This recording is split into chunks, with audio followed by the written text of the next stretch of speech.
Madame, Monsieur, bonsoir. Pour être titulaire d'un doctorat spécialisé au Cameroun, il faudra attendre encore quelques années ou indéfiniment la correspondance du Premier ministre au ministre d'État, ministre des Enseignements supérieurs, dans laquelle il demande de surseoir ou de mettre un terme à toute initiative tendant à l'instauration d'un doctorat professionnel. Cette correspondance met-elle un terme au débat sur ce cycle en cours de gestation? On en parle ce soir en direct de Yaoundé, le débrief de l'actu, avec nos invités déjà dans ce studio. Cabral Libi, bonsoir et merci d'avoir accepté notre invitation. Bonsoir à vous, Madame Yumelon, bonsoir à vos nombreux téléspectateurs que je retrouve avec grand plaisir. René Bakoton, merci d'être là. Merci d'être là également ce soir avec nous. Merci Carole, bonsoir à vos millions de téléspectateurs, bonsoir à Cabral et merci de m'avoir invité. Nous attendons le professeur Claude Abbé qui a signalé qu'il n'est pas très loin. Le temps pour moi de vous remercier une fois de plus, monsieur, d'être venu, parce que je sais que vous êtes très à pied d'œuvre pour l'établissement de votre dossier de candidature, Cabral Libi. Est-ce que vous pensez que vous pourrez atteindre l'objectif de 500 candidatures municipales et 90 candidatures législatives pour ce qui est de votre parti précisément? Nous sommes à pied d'œuvre pour atteindre cet objectif. Nous avons, depuis janvier, il ne faut pas l'oublier, c'était la première phase. Depuis le 2 janvier, nous sommes sur le terrain, déjà avec 11 millions de citoyens, pour inciter les Camerounais à s'inscrire sur les listes électorales. Nous avons fait ce travail sur le terrain, d'arrache-pied, partout où notre association avait a des représentations. Nous l'avons fait également en partenariat avec d'autres formations politiques qui ont accepté de faire ce travail. Bon, arrivé au 31 août, puisque c'est là que ça s'arrête, et l'ECAM nous a informé de ce qu'il y avait 7 millions, un peu plus de 7 millions d'inscrits, ce qui est simplement un retour au chiffre de 2011. Parce que je rappelle que la dernière fois qu'il y a eu 11 millions d'inscrits sur les listes électorales au Cameroun, c'était en 2011. Donc on peut penser que 8 ans après, on soit revenu au point de départ, mais on sait bien que le fichier de 2011 n'était pas très bon. C'était le fameux vieux fichier depuis très longtemps. D'où la refonte. Depuis 2012, quand même, on est dans la refonte. Donc on peut penser que pour les élections qui s'en viennent, il y a peut-être pas bon, parce qu'il y a pratiquement le double de Camerounais qui sont en âge de voter. Atteint l'âge de voter, oui. Mais c'est déjà ça. Donc il ne reste plus qu'à espérer que nous atteignions un taux de participation en 2020 proche de celui de 2013. Parce qu'il faut quand même rappeler qu'en 2013, il y a eu plus de 76% de taux de participation. Ça, c'était la première phase.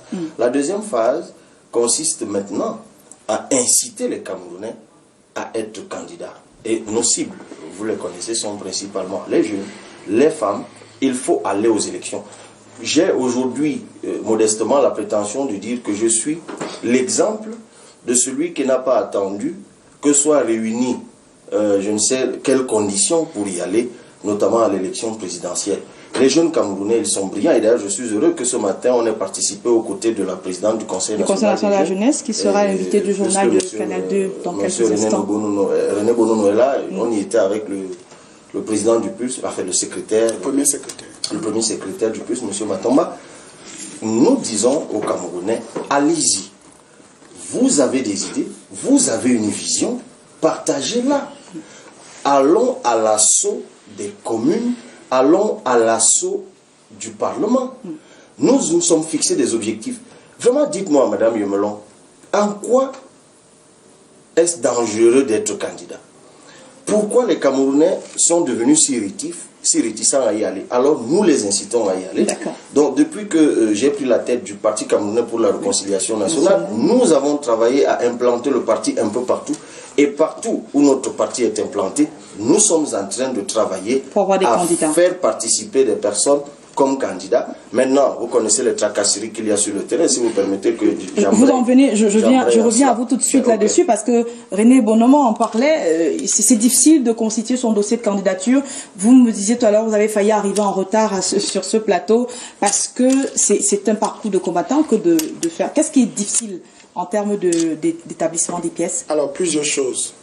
La première chose, c'est que les signataires, ceux qui sont censés signer certaines pièces, ont déserté pratiquement leur bureau, depuis plus d'une semaine aujourd'hui, parce que je dois rappeler qu'il y a... Je peux vous donner le cas de Menganga. Oui. Le maire, M. Kombo, est porté disparu. Il a retiré la signature à ses adjoints. Ce n'est qu'un exemple parmi plusieurs. Allez-y, M. Bono. Il y a ce problème. Il y a également le problème lié au fait qu'on demande de l'argent pour des pièces qui sont normalement exonérées du point de vue de la loi électorale. L'article 295 du Code électoral est clair. Des pièces, notamment des actes de justice et les extraits d'actes de naissance, sont exempts du thème. Vous avez également la situation de la délivrance de l'attestation de non-redevance, qui est un véritable parcours du combattant. C'est-à-dire qu'il faut monter pratiquement patte blanche. Quelquefois, il faut même y aller avec la corruption pour qu'on puisse vous servir. Vous avez des commissariats qui refusent complètement de signer les déclarations de candidature parce que, justement, ils ont peur d'un certain nombre de représailles. Vous avez des candidats, je prends à mon compte ce que le président Cabral disait tout à l'heure, des candidats qui sont menacés de part et d'autre. C'est-à-dire que la veille, vous avez un candidat avec qui vous êtes bien entendu sur la façon, il était d'accord depuis des années, et quelques heures après, il vous dit, ben vraiment, il craint pour sa vie. Parce qu'il a subi des pressions. Parce qu'il subit des pressions. Donc, il y a ces réalités-là. Mais évidemment, nous savons bien que c'est comme ça que cette machine fonctionne. Cela n'empêchera pas. Et que vous n'allez pas vous arrêter là-dessus. En tout cas, ce qui me concerne personnellement, rien ne pourra m'arrêter pour pouvoir continuer. Gabriel Libi, pour terminer sur ce chapitre, est-ce que vous pourrez donc relever le défi, le triple défi, vous l'avez dit, des procédures, des finances, et puis cette mutualisation qui est attendue des partis d'opposition? Le défi des procédures, nous ne sommes pas les seuls. Je pense que vous avez écouté M. Bonono, on y fait face tous. Oui. Y compris les candidats du RDPC. Et sur ces questions de procédure, en réalité, nous sommes édifiés. Enfin, ils s'en plaignent moins. Nous sommes édifiés sur la question depuis longtemps. Nous lisons le code électoral. Mais il y a des pesanteurs incroyables qui dénotent d'une certaine crainte de ceux qui exercent le pouvoir ici ou là et qui veulent éliminer certaines candidatures avant même qu'elles ne candidatent en quelque sorte. C'est là la fraude, elle commence là. Mais ce défi, nous sommes en train de le relever. Moi, je voudrais lancer un appel aux autorités du Cameroun, notamment le ministre de la Justice sur ces questions liées à la délivrance des actes de justice, le ministre des Finances. Moi, je ne suis même pas pour qu'on exempte les gens de paiement d'impôts et tout le reste, mais au moins que les procédures soient claires. Je veux bien qu'on fasse patte blanche en matière d'imposition lorsqu'on veut être candidat, qu'on paye la taxe foncière puisqu'on a forcément une résidence ou un domicile, mais que ce soit quand même allégé, on est en période électorale. Et je voudrais dire, ces maires qui désertent les mairies, et en retirant la signature à leurs adjoints. On l'a vécu dans certains endroits, j'ai cité Menganga tout à l'heure, je pourrais citer Ndom, ainsi de suite, ainsi de suite.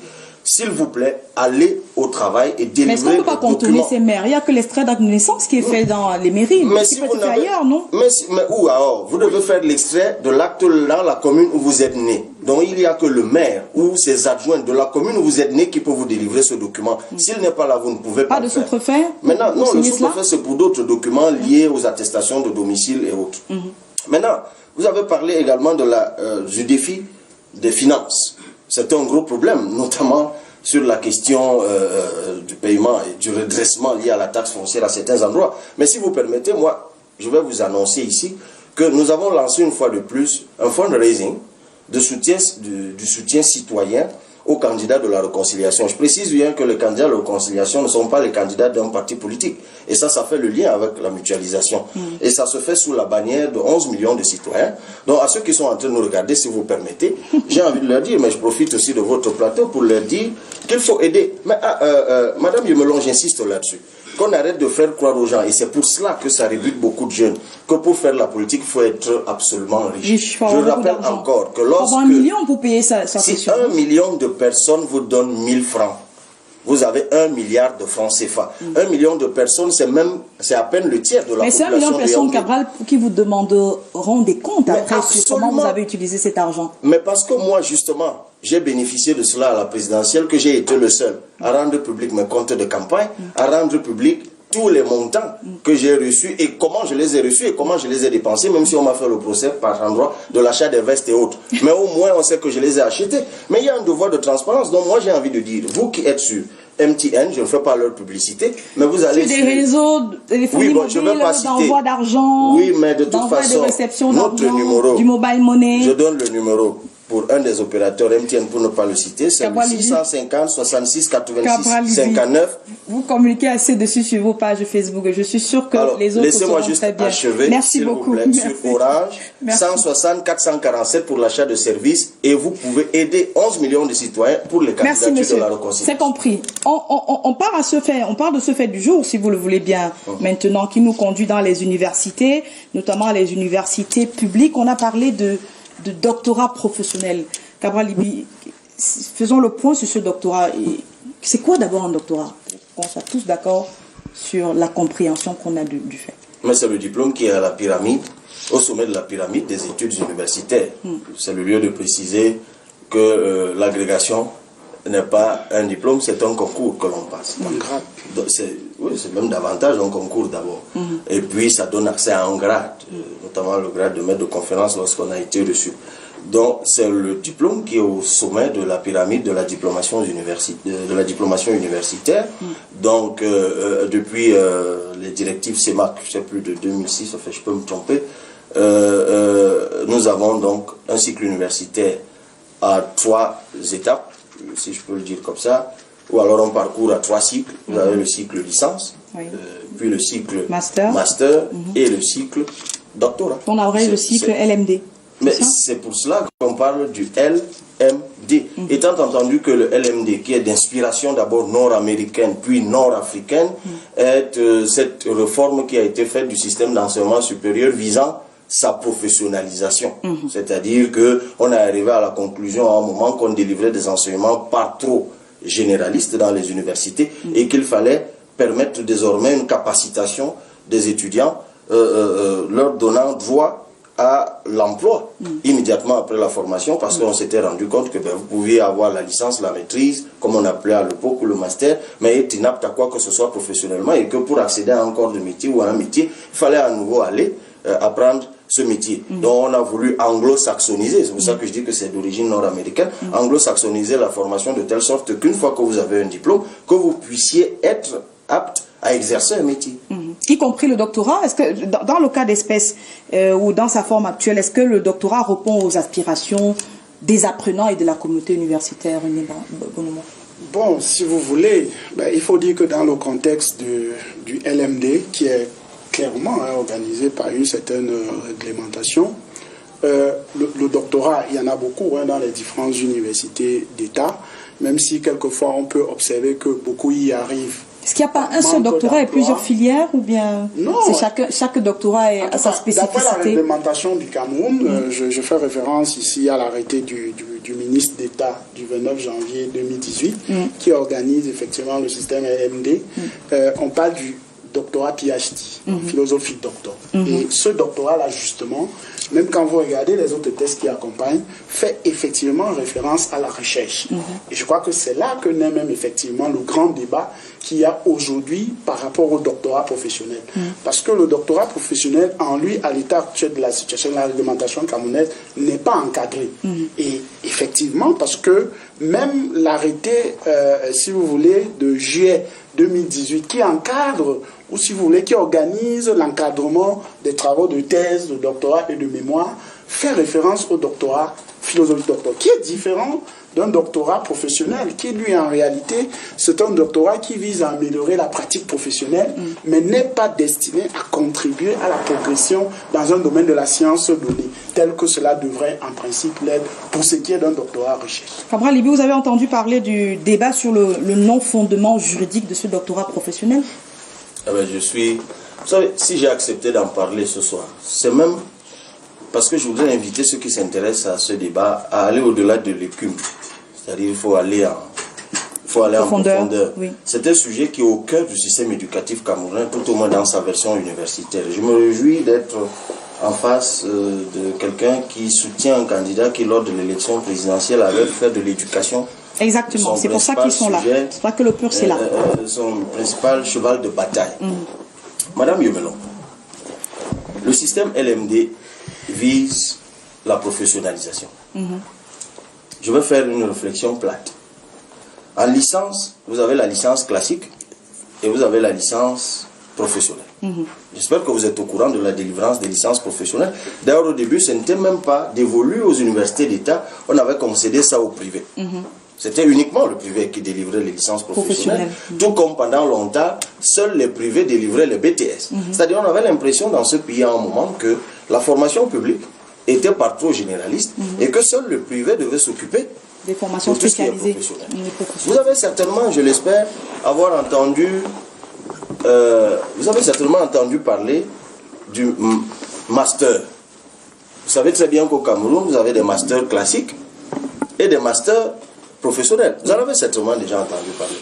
D'où vient-il donc que vous ayez un système dit LMD, réputé professionnel, que vous ayez donc une licence à double déclinaison, l'une classique, l'autre professionnelle, que vous ayez un master à double déclinaison, l'une classique, l'autre professionnelle, mais qu'une fois que vous arrivez au doctorat, la double déclinaison doit cesser et on vous dit qu'il n'y a pas de fondement juridique à cela. Je mène une réflexion toute simple, parce que lorsque je reviens sur la directive CEMAC, parce qu'il y a un document supranational, c'est bien de citer les documents nationaux, mais il y a un document supranational qui régit tout cela, qui est la directive CEMAC. C'est elle qui introduit le système LMD dans le système de formation camerounais. Il n'exclut à aucun moment le doctorat professionnel. Il évoque les 3 paliers de la formation universitaire et cite le doctorat en laissant le choix aux États d'organiser.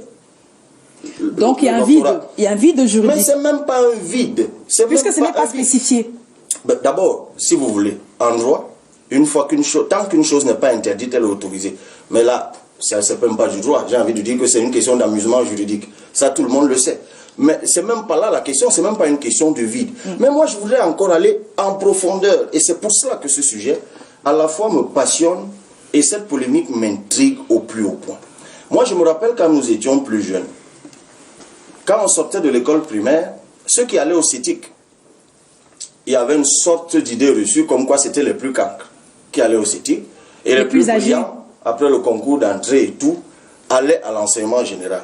4 ans plus tard, vous aviez des gens d'un côté qui avaient le BPC qui était bon à rien et de l'autre, des gens qui avaient le CAP et qui étaient économiquement, professionnellement fait à l'emploi.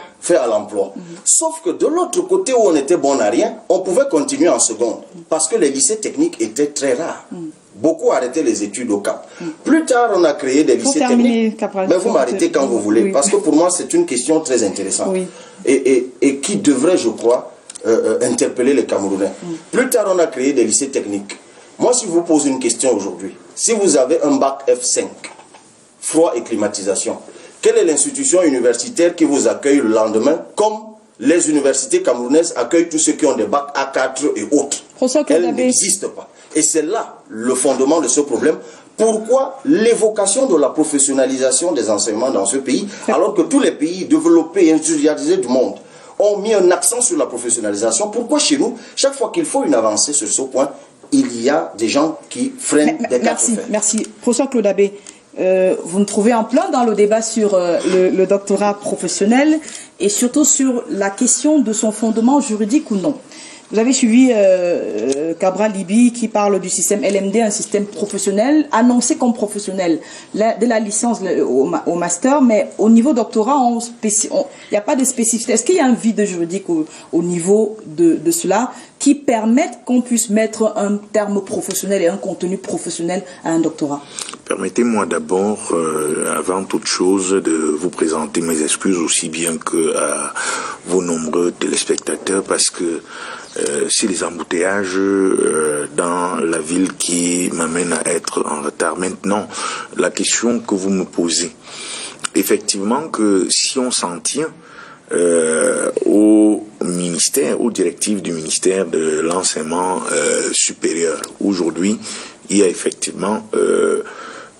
je ne sais pas s'il faut parler de vide juridique, mais j'ai une impression que il y a des usages qui sont faits de la loi, dans la mesure où, selon toute vraisemblance, il y a eu le recrutement d'un certain nombre de candidats avant que, notamment à l'université de Yaoundé 2, à la faculté de sciences juridiques et politiques, avant même que le MINESUP n'ait établi sur un texte, me semble-t-il un texte organique qui aurait consacré ce diplôme-là. Et il me semble également que pas plus tard qu'au cours de cette année, le ministre d'État chargé de l'enseignement supérieur, alors cette fois-là dans sa casquette de président d'une des structures du CAMES, ils ont siégé à Bangui. Et à Bangui, effectivement, il y a eu également ce rejet par le CAMES du doctorat professionnel. Et grande était la surprise de constater que, effectivement, un certain nombre d'établissements, dont particulièrement l'université de Douala, a engagé de nouveau des recrutements là-dessus, alors qu'il y avait encore un contentieux pendant au niveau de l'université de Yaoundé 2, qui jusque-là n'a pas encore été résolu, parce qu'il y a des gens qui y ont été inscrits régulièrement, du moins, si on en croit. Il y a même des soutenances qui ont été programmées, qui ont été... Je crois que le problème vient précisément d'abord, peut-être même pas de tous ces dispositifs juridiques et autres. Il peut y avoir un problème de dispositifs juridiques, mais il y a aussi, me semble-t-il, un problème de la gestion ou bien de l'administration même de la gouvernance de nos universités. Parce qu'au fond, le cas par exemple de Yaoundé 2, il a semblé, jusqu'alors je ne peux pas dire que j'ai toute la maîtrise nécessaire de tout, mais il a semblé que quelqu'un qui s'était fait enrôler par l'université à la base dans le cycle dit doctorat professionnel s'est retrouvé à vouloir soutenir une thèse dans le cadre de la recherche fondamentale. Et à partir de ce moment, de cet enjambé-là, on s'est rendu compte qu'il y avait un certain nombre de stratégies et de tactiques qui ne relevaient plus de l'institution, mais plutôt peut-être des calculs entre les individus et les acteurs qui animent ces institutions-là pour arriver probablement à résoudre un certain nombre de problèmes. Mais de mon point de vue, si on veut véritablement être cohérent, j'ai suivi les développements de Cabral. Si on veut être cohérent, et puis le Cameroun ne serait probablement pas le premier ou le seul. Il faut peut-être arriver à encadrer la consécration de ce doctorat-là, quitte à lui mettre un certain nombre de restrictions, parce que c'est pas un doctorat qui est fait pour venir faire de la recherche fondamentale. Beaucoup. René Bonomo, ça me permet de vous poser la question concernant le professeur Magloire Ondoa qui a apporté ce projet à l'université Yaoundé 2 et puis à l'université de Douala. Est-ce que c'est un incompris finalement? Or, bon, on ne dirait pas ça comme ça, parce que je pense qu'il y a un problème, ce qu'il faut observer à deux niveaux. D'abord, le processus qui a conduit à la crise que nous avons observée par rapport à l'étudiant qui a soutenu le doctorat, puis qui a été annulé. Je crois que le professeur Claude Abbé est revenu sur ce qui s'est passé. D'ailleurs, le professeur il y a eu un glissement de termes a clairement fait savoir que c'était ça la raison et la dimension de la filouterie qu'il y avait autour de cette question. Ça, c'est d'un. Et puis, l'université même de Yaoundé 2 n'est pas l'exemple. Si vous allez au département de biologie, à l'université de biologie végétale, à l'université Yaoundé 1, il y a eu justement cette situation-là. Peut-être qu'elle n'a pas fait l'objet de la médiatisation, mais on a vécu la même situation. Ce que je voudrais dire, c'est que, il est important que, effectivement, nos secteurs professionnels puissent développer davantage de compétences pour leur permettre d'être plus compétitifs. Mais en même temps, je crois qu'il faudrait qu'on organise. Parce qu'il est indécent de faire passer une personne qui a fait un doctorat ou un master professionnel, qui s'inscrit en doctorat professionnel et qu'on le fasse soutenir en doctorat recherche. Parce que les deux types de doctorats n'ont pas les mêmes finalités et elles n'ont pas les mêmes façons d'être adressées. Je crois que c'est là le gros débat aujourd'hui. C'est ça qui suscite d'ailleurs un certain nombre de questions. Et du coup, je pense pour ma part que... C'est pas le seul débat, excusez-moi. Hein, vraiment, c'est pas le seul débat. Si vous suivez les échanges qu'il y a autour aujourd'hui, c'est un problème même d'abord de sa consécration juridique. qui se pose spécifiquement Disons dans le cas d'espèce. Disons que quand on fait le dépassement de la question juridique qu'on peut résoudre, parce que c'est un arrêté qui organise le LMD, si on en veut, on lui le met un contenu lendemain, le juridique. ministre de l'enseignement supérieur peut encore reformer cet arrêté et introduire. Mais je crois qu'il faudrait que ce soit une réflexion qui soit véritablement menée. Parce que je voudrais dire justement à un moment donné que le système LMD, il est certes appliqué, mais il sait très bien qu'elles ne sont pas encore nombreuses des universités qui appliquent les deux dimensions, à savoir la dimension recherche et la dimension professionnelle. C'est vrai qu'on a vu à l'université Yaoundé 2 qu'il y a beaucoup de filières qui ont été ouvertes dans le domaine professionnel et qui peuvent continuer. Mais il faudrait bien qu'on dissocie les deux, parce qu'un doctorat professionnel n'est pas un doctorat recherche. Cabral Libye, qu'est-ce qui ferait blocage dans la terminologie ou dans le contenu du doctorat professionnel? Qu'est-ce qui pour vous ne passe pas? Madame Yumelon, que la tristesse qui parfois m'habite, c'est que lorsque nous abordons des questions de fond, des questions centrales, on trouve le moyen de les parasiter et de les polluer avec les questions d'hommes. Parce que vous avez vu, ça s'est cristallisé autour de deux sujets d'ailleurs qu'on transforme en un sujet. Parce que à une époque, j'étais proche de l'université de Yaoundé 2 et je connais les deux situations. Ce n'est pas un étudiant, c'est deux étudiants. Il se passe qu'il y a un étudiant qui a fait sa thèse de doctorat professionnel jusqu'au bout. Cette thèse a été annulée, puis réhabilitée par le ministre de l'Enseignement supérieur.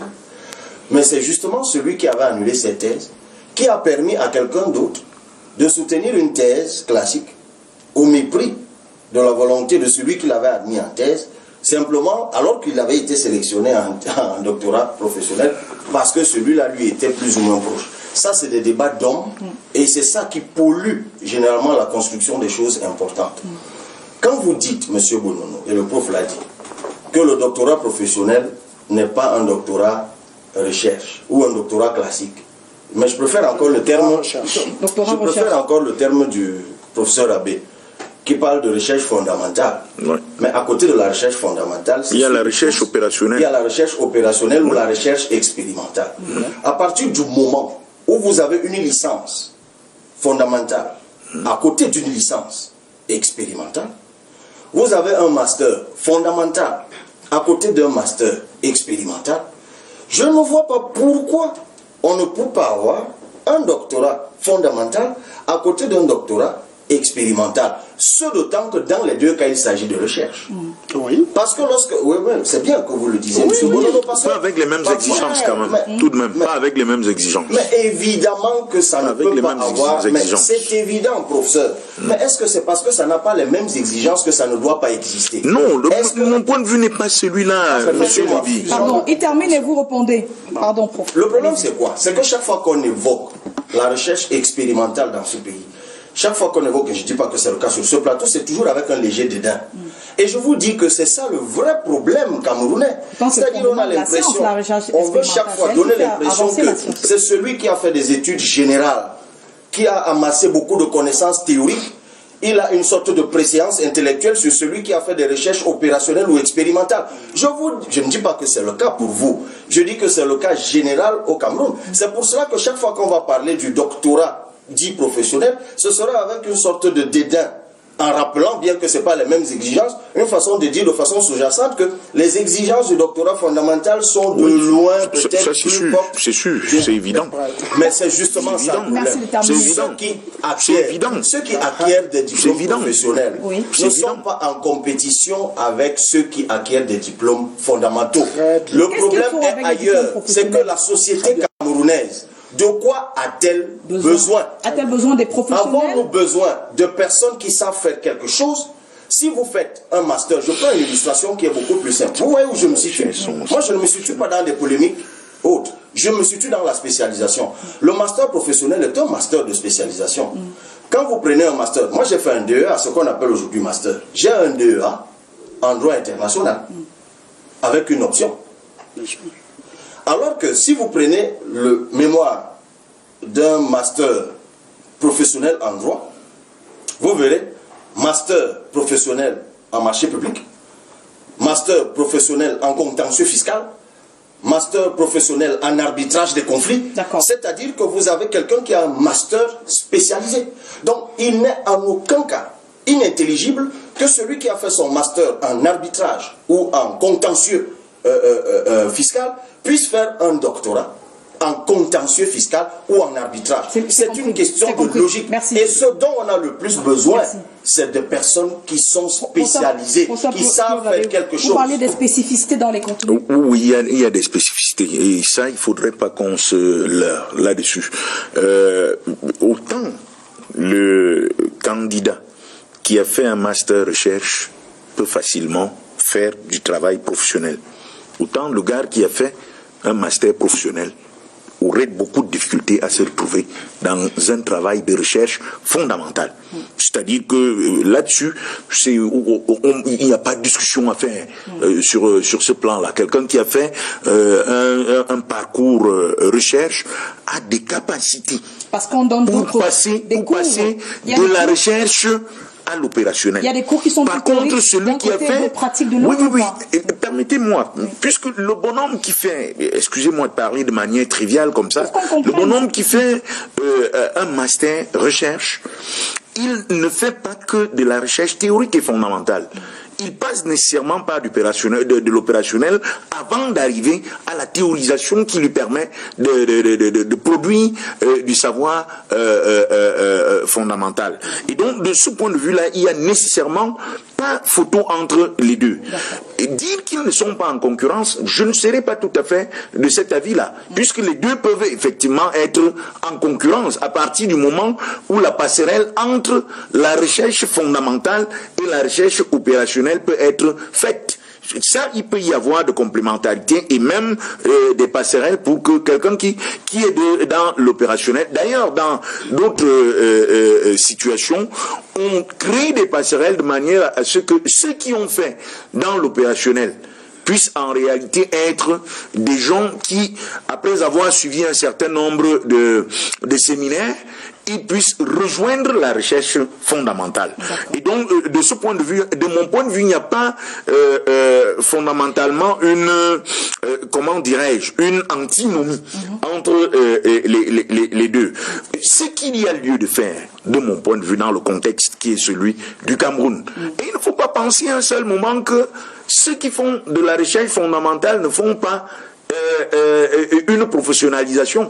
Ce serait d'ailleurs très faux. Finalement, ce serait très faux. Parce que celui qui fait la recherche fondamentale est professionnel dans la recherche fondamentale. Il est professionnel dans la recherche fondamentale. Il peut produire un savoir qui peut être traduit en un certain nombre de biens et de services de manière opérationnelle. Et il suffit tout simplement que celui-là soit à mesure de sortir de sa théorie pour questionner l'écosystème social et culturel et économique dans lequel il évolue pour traduire ses connaissances théoriques en connaissances qui peuvent être pratiques. Est-ce qu'on a besoin de... Est-ce que vous ne pensez pas qu'on a besoin aujourd'hui d'un doctorat professionnel dans le sens de ce que lorsqu'on déclare qu'on est dans un système où on est dans la professionnalisation des enseignements, est-ce que l'ajout du terme professionnel n'est pas une plus-value vers ce qu'on veut vraiment atteindre que d'avoir des citoyens qui sont qualifiés pour des choses aux sorties des universités? Encore qu'il existe bien des doctorats professionnels. Vous croyez que quand on a un doctorat en médecine, c'est quoi? C'est un doctorat professionnel.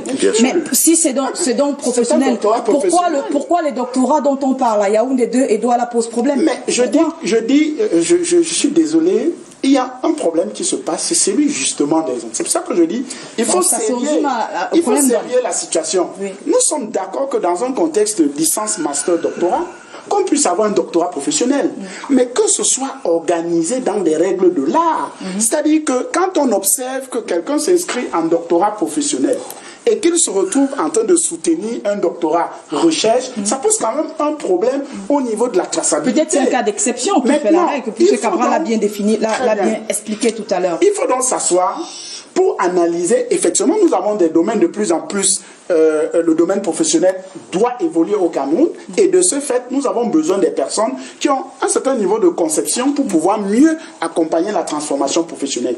Mais je dis encore que le grand problème dans cette affaire est, je voudrais convoquer les masters professionnels, tels qu'il le dit, qui sont entrés certains même bien avant l'introduction du LMD dans le système universitaire. Que sont-ils devenus aujourd'hui dans la majorité des masters professionnels qu'on a développés? Parce que justement, des gens... Il en parle en parlant des masters plus spécifiques, marché public, contentieux. C'est des gens dont on a besoin aujourd'hui pour opter dans le quotidien des Camerounais. Cabral est dans la perspective. Il est effectivement dans la prospective et je suis d'accord. Ça, c'est d'ailleurs. Pour ça, Abel n'est pas d'accord. Mais sauf qu'il doit tenir compte de la réalité. Et cette réalité fait en sorte que ce qu'on observe pour qu'on fasse passer justement ces doctorats professionnels, si c'est de cette façon-là, je suis désolé, ça ne vaut pas la peine. Il faut s'asseoir pour mener donc une réflexion et se dire, très bien, on voudrait des métiers porteurs, on voudrait des métiers pointus et on a donc besoin des hommes qui ont tel ou tel autre profil. Et dans cette perspective, on organise donc la formation de telle sorte qu'on peut voir quelqu'un partir de la licence jusqu'au doctorat professionnel sans que cela ne fasse l'objet de cueil ou de quoi que ce soit. Mais tant qu'on va observer des situations qui ne permettent pas une certaine traçabilité, ça posera quand même toujours un problème. Est-ce que l'université ou la famille universitaire actuellement est capable de s'asseoir et mener une réflexion autour de ce doctorat professionnel? Il y a déjà eu des réflexions à ce propos. Ce sont ces réflexions qui ont débouché sur ces doctorats spécialisés, parce que sur les documents que relaie à l'université de Douala, il ne s'agit même pas, c'est pas écrit doctorat professionnel, c'est des doctorats spécialisés, comme le sont les masters. Et la réflexion a précédé la décision, parce que pour ceux qui ont suivi l'actualité à Douala, ça ne vient pas d'un individu, ça vient du conseil d'université. À moins que vous me disiez que ce conseil d'université n'est pas une instance dont les décisions gouvernent l'académie dans une université et que ceux qui y siègent sont peut-être des chèvres sortis. Tout le monde autour de cette table, c'est ce que veut un conseil d'université. Oui, mais c'est pour ça que je dis, vous savez, moi j'aime pas rentrer dans ces considérations-là. C'est pour ça que je vous dis, chaque fois c'est une question d'homme. On va vous dire un individu, un homme, alors que c'est une décision issue d'un conseil d'université et que le document même qui est querellé dans les réseaux sociaux s'adresse au ministre de l'enseignement supérieur, querellant une décision partie d'une université. Mais pour revenir à ce que vous avez dit, vous avez parlé de la famille universitaire. Moi, je suis juriste de formation. Donc, je peux partager avec vous des petites anecdotes des juristes. On connaît à l'université de Yaoundé 2 plusieurs enseignants de très haut niveau qui ont été déboutés devant les magistrats ou dans les tribunaux pour de simples questions de procédure. Et moi qui suis juriste de formation, je vous dis que si vous avez un master en droit, vous n'êtes pas avocat. Je vous dis que si vous avez un master en droit, vous n'êtes pas magistrat. Pour être magistrat, vous faites un concours, vous allez apprendre une profession. Pour être avocat, vous allez dans un cabinet. Pour être notaire, vous allez dans un cabinet. Pour être huissier, vous allez à l'école. Il n'y a pas un seul métier du droit qui ne vous oblige pas à une formation préalable quand vous avez fait des enseignements classiques. C'est pour ça que moi, le juriste que je suis est toujours amusé lorsqu'il connaît les subtilités de cette affaire. Je ne parle pas des autres disciplines. Mais pour ce qui est du droit, vous pouvez toujours vous vanter d'avoir tous les diplômes théoriques du monde. Ça ne vous qualifie pas pour être un professionnel en la matière. Vous êtes obligé, quel que soit le sommet où vous êtes, de vous humilier, entre guillemets, pour aller apprendre le métier. Et c'est d'ailleurs pour ça que c'est toujours... Vous avez vu tout ce qui s'est passé. Toutes les universités du monde qui professionnalisent les enseignements mettent en avant des enseignants sortis du monde professionnel. Mais au Cameroun, chaque fois que ça se fait, il y a levée de bouclier. Parce qu'il y a des personnes qui ont des gros diplômes, qui estiment qu'ils doivent toujours avoir la préséance quand même ils seraient inaptes à donner ces enseignements. C'est le problème de fond. Monsieur Bonono, vous posez le problème d'encadrement. Vous êtes de l'université de Yaoundé 1, vous y habitez. Enfin, vous y êtes tous. Vous êtes un produit là. Je vous pose une question simple.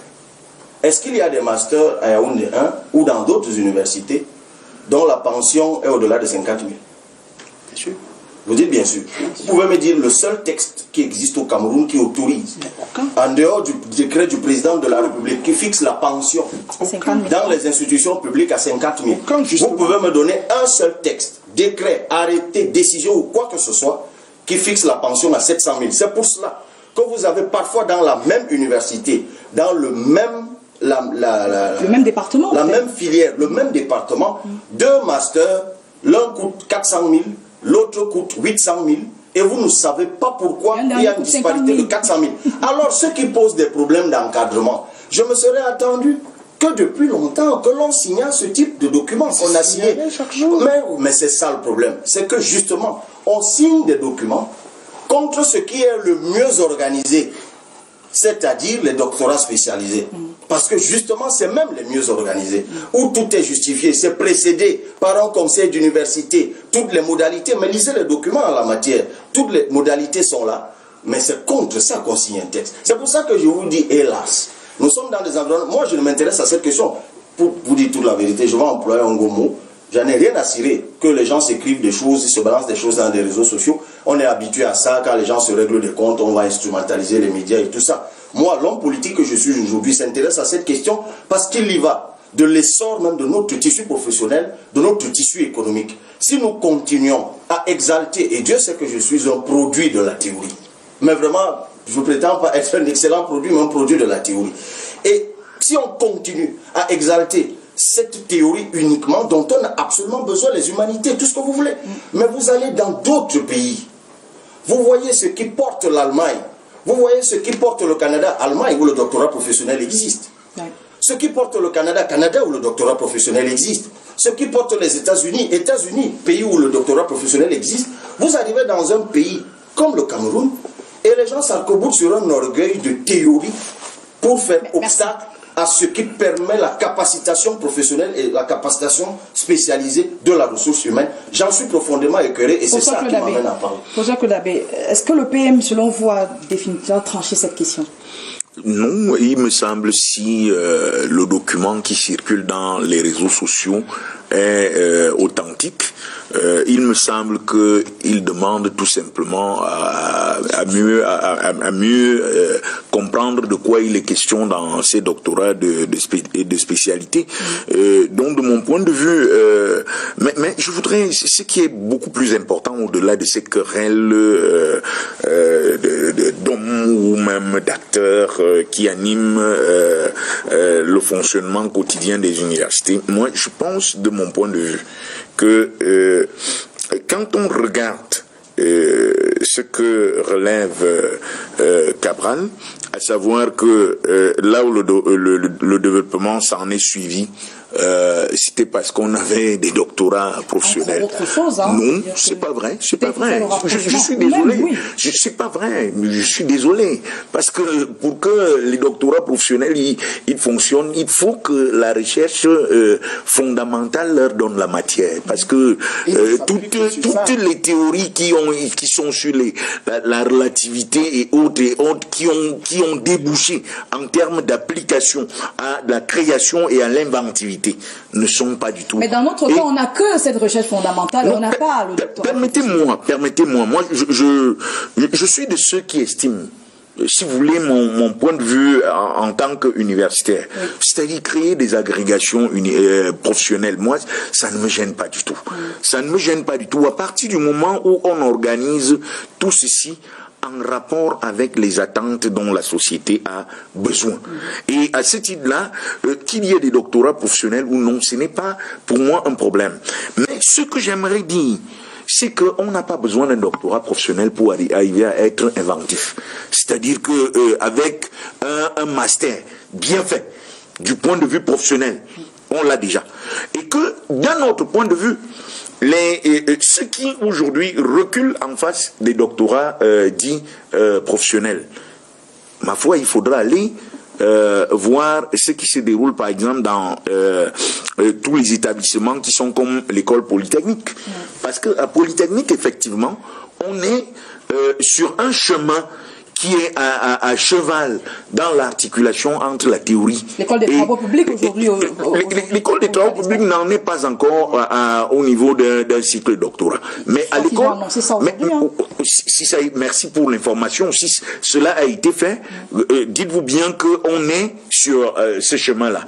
C'est également, quand on a créé l'école normale, par exemple, supérieure de Marois, différemment de l'école normale supérieure de Yaoundé. Là-bas, cela a été créé avec un cycle doctoral automatiquement. Ce qui signifie que d'une manière comme d'une autre, si on veut faire du juridisme, beaucoup de personnes peuvent prendre appui sur ces antécédents et dire que voilà des domaines qui sont en fait des domaines professionnalisants qui donne au doctorat. On va sûrement vous arguer après que une fois le candidat sorti avec son DIPES, on lui donne encore 1 an pour se prendre la main du côté de la recherche fondamentale et d'aller vers un master recherche à ce titre-là pour trouver une passerelle, et de manière à construire un parcours qui l'amène vers la recherche. Donc, de mon point de vue, il me semble qu'au-delà des querelles d'hommes, il faut aujourd'hui se poser la question de quoi est-ce que notre société a besoin. D'accord. Et il me semble que notre société a besoin de cette diversité de formation. D'accord. René Bonomo, la société a besoin des gens pratiques. Je pense que vous l'avez dit dans la refonte de notre système éducatif. Est-ce que vous aviez intégré ça dans votre projet de société? Évidemment. Vous serez donc pas contre les doctorats professionnels puisque ça contribue nous ne sommes à pas, la refonte du je crois système éducatif. qu'il faut très vite lever peut-être cette logique, cette idée. Hein. Non, je suis tout au contraire. Moi, je suis en doctorat. Je fais de la recherche fondamentale. Non, pas encore.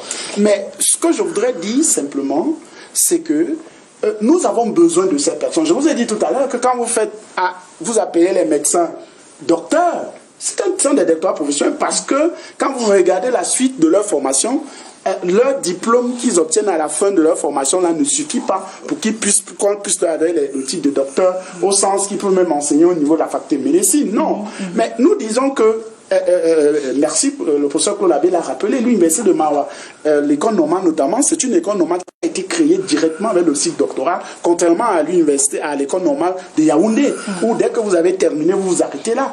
Cela signifie qu'il faut justement aller au-delà des petites querelles, juste des façons où on veut faire passer une situation, parce qu'il faut quand même rappeler que beaucoup voudraient utiliser ça comme raccourci pour se retrouver à un certain niveau. Cabral l'a rappelé, le doctorat c'est le dernier diplôme. Après le doctorat, il n'y a plus rien. Cela signifie qu'il faut quand même lui donner un certain contenu, une certaine valeur. Et de ce point de vue, il s'agit justement qu'il a pris un exemple. Lorsque vous êtes au lycée technique, quand vous finissez votre formation, très souvent, dans cette filière, c'est la filière physique qui vous accueille, la filière maths ou chimie. Mais on peut développer justement des universités qui soient à même de pouvoir produire des doctorats professionnels sans que cela ne pose un souci dans le parcours de la personne. Il a relevé la question des masters professionnels. Justement, ces masters aujourd'hui, je le dis, je suis l'un des pourfendeurs de ces masters parce qu'on a menti les jeunes Camerounais qui ont investi des grosses sommes d'argent dans ces masters et à la fin, ils ne savent même rien faire. Qu'est-ce qui fait problème? Il n'y a pas la structure, façon dont la formation est organisée. Vous ne pouvez pas faire un master professionnel sans que vous ne fassiez au moins 1 ou 2 semestres en stage. Ça pose un souci parce qu'il faut aller appliquer ce que vous avez appris pour que vous soyez opérationnel sur le terrain. Mais si vous faites un master professionnel et que c'est toujours des théoriciens qui viennent vous enseigner à longueur de journée, eux qui n'ont aucune capacité du point de vue professionnel, quand ils font même venir les professionnels, ils ne les payent pas, ils sont obligés de partir. Mais si c'est dans ce contexte-là qu'il faut organiser cette affaire, il faut quand même questionner. Il faut donc aller vers une perspective beaucoup plus sérieuse et on sait que lorsque quelqu'un a fini d'avoir une bonne formation en mécanique, il sort de là, il est opérationnel et il permet à la mécanique de progresser au Cameroun, c'est de ça qu'il s'agit. D'accord. Cabral Libi, vous à la place de Magloire Ondoa, vous laisserez tomber? Non, mais pas du tout. Vous savez, article 26 de la Constitution, moi je vais mener ce combat, le combat de la réforme du système éducatif. C'est pour cela que je voudrais arriver au Parlement. C'est pour cela que j'engage d'autres Camerounais à entrer au Parlement. Là, nous parlons des élections législatives. Exactement. Parce que c'est une question fondamentale. Je suis d'accord avec le professeur Abbé. On n'a pas besoin d'un doctorat professionnel pour être inventif. Oui. Tout comme on n'a même pas besoin d'un doctorat tout court pour l'être. Bien sûr. Pierre et Marie Curie n'avaient pas de doctorat. Oui. Celui qui a inventé le moteur à explosion à 4 ans n'en avait pas. Ainsi de suite, ainsi de suite. Donc, j'ai envie de dire que la seule évocation de cela, cette seule déclaration, c'est encore du dédain pour le doctorat professionnel. Mais moi, je ne dédaigne pas du tout ce doctorat. J'ai juste envie de dire. Je ne le dédaigne pas. J'ai juste envie de dire que la Suisse, un pays que nous admirons, c'est un des pays les plus prospères au monde. Vous connaissez la politique de l'apprentissage en Suisse. Vous connaissez la politique de l'apprentissage en Allemagne, les PME qui portent ce pays. Vous connaissez la politique de l'apprentissage aux États-Unis et ailleurs. Partout où on va dans le monde, en Chine, la question qu'on vous pose, c'est qu'est-ce que vous savez faire? Je ne dis pas que la formation que j'ai reçue est mauvaise, mais je suis dans le regret de dire que lorsqu'on a fait des études générales, on ne sait rien faire. Ça peut faire mal de le dire. On devient peut-être un professionnel de la recherche. C'est-à-dire que ce qu'on sait faire, c'est... Moi, je suis sociologue. Et je ne dis pas. Et je ne dis pas. Mais je ne dis pas. Et être sociologue, c'est un métier. Je ne le dis pas. C'est pas ce que je dis. Je dis simplement qu'il faut savoir aussi produire dans une société ce que cette société veut. Parce que si vous produisez tout le temps, effectivement, des sociologues, des docteurs en sociologie, au lieu de produire des docteurs dans des disciplines qui font que la société est transformée, il y a un problème. Je voudrais relever une injustice qui perdure, et ça c'est des questions de réforme. J'ai posé cette question tout à l'heure, personne n'y a apporté une réponse. Lorsque vous avez un bac F5, où allez-vous après? Dans ce pays, le bac F5, je rappelle, c'est un bac de froid et climatisation. Où allez-vous après? À Polytech. À Polytech, c'est sur concours. L'IUT. Donc c'est sélectif. À l'IUT. Ah, je suis heureux de l'entendre, vous allez à l'IUT. Je vais donc vous prendre le cas des IUT. L'accès à l'IUT, c'est par concours. C'est très sélectif. Alors que lorsque vous avez un bac A espagnol, bac A4 allemand, bac A4 italien, vous avez le choix entre Ngaoundéré, Berthois, enfin, c'est pas si... Oui, Pas pour toutes les filières. Hein. Non, panoplie on est d'université, d'accord c'est plus ouvert. Il faut vous des avez, options pour y aller. si vous avez un bac A4 espagnol dans ce pays, vous avez l'embarras du choix des universités. Mais si vous avez un bac F5 dans ce pays, vous devez faire un concours. C'est une injustice. Oui. Justement, c'est une injustice. Oui, mais je suis d'accord avec vous. Ils sont combien ceux-là? Regardez le dédain. Non, je suis d'accord avec vous. Pardon, Mais écoutez, qu'il termine. j'espère qu'il n'y a pas de bachelier F5 qui vous regarde. Je suis d'accord Parce que avec ce que vous venez de dire est scandaleux. Même s'il y en a un seul. Vous avez des Je suis statistiques. d'accord avec Je vous. vous rappelle qu'il y a des lycées techniques à tout coin de rue au Cameroun. Peut-être que vous ne faites pas le terrain. Un peu moins avant, et ça mais maintenant, forme il y en a tous les plus, jours hein. des gens qui sont incapables de faire des études supérieures, ce qui est une injustice. Mais comment on essaie de les réparer dans les IUT? Si vous enquêtez dans les IUT, vous avez le concours et derrière, on ouvre des masters. On ouvre des licences professionnelles. C'est-à-dire celui qui a été reçu par concours, il paye 54 000. Celui qui n'a pas été reçu au concours a la possibilité quand même de faire exactement la même formation, mais il paye 700 000, 1,5 million. Encore une injustice, simplement parce qu'on ne comprend pas la nécessité de l'inversion des valeurs dans ce domaine, pas de l'inversion des valeurs, mais de l'inversion de méthode. On ne peut pas continuer à ostraciser, à préserver des injustices à l'égard de ceux-là même qui acquièrent des formations transformatrices de la société. Je n'ai pas dit qu'on devrait donc fermer les filières généralistes. Les autres ne le sont pas. Je dis simplement que moi qui suis aussi un produit de la formation généraliste, et je pourrais même m'en vanter, je peux prétendre être de bons produits de ce système, et j'ai très envie de continuer. Je dis qu'on ne peut pas continuer, et c'est du devoir de nous les hommes politiques de corriger ce type d'anomalie et ce type d'injustice dans une société. Merci. Professeur Claude Abbé, on va sortir. Est-ce qu'il y a des voies de recours, notamment dans la hiérarchie universitaire, pour laisser prospérer le doctorat professionnel? Est-ce qu'il faut ouvrir aujourd'hui le débat autour et se dire on en a besoin, en tenant compte des arguments que Cabral notamment développe, on en a besoin pour reformer notre système éducatif? De mon point de vue, le Conseil de l'enseignement supérieur, il n'a plus lieu depuis un bon bout de temps. Il me semble que ça aurait été un mécanisme institutionnel qu'on aurait pu activer pour effectivement arriver à résoudre cette question. Il y a sûrement, à un moment donné, Monsieur le ministre d'État a des rencontres avec l'ensemble, non seulement de ses collaborateurs qui agissent sur le terrain dans les universités d'État, mais aussi des gens qui sont dans les instituts supérieurs. Peut-être c'est aussi des instances où il va falloir peut-être arriver à mettre la question sur la table pour que le ministère, qui, ça il faut le dire, semble être en train de jouer un travail, une position de chauve-souris, que le ministère en réalité donne véritablement sa position. Parce que à un moment donné, avec la question de soi, le ministère a demandé de surseoir un temps, et puis la question est renée, et puis de retour du CAMES, on s'attendait à ce qui est probablement un texte qui soit une prise de position tout à fait officielle qui aurait pu aider à cela. De mon point de vue, c'est une question qui va rester pendante, mais il va falloir maintenant que les diverses forces s'expriment, puisque vous savez, les lois comme les décisions sont toujours à l'image du rapport de force qui se joue entre les acteurs sociaux. Donc, ceux qui sont engagés, parfois ça se joue contre les intérêts supérieurs de la société. Mais j'aimerais finir en disant à mon jeune frère Cabral qu'en réalité, il faut pas penser que des gens qui ont fait de la recherche fondamentale, que premièrement ils sont inutiles à la société. Il faut pas faire une hypostase des recherches dites professionnalisantes. C'est-à-dire, il ne faut pas faire une hypostase.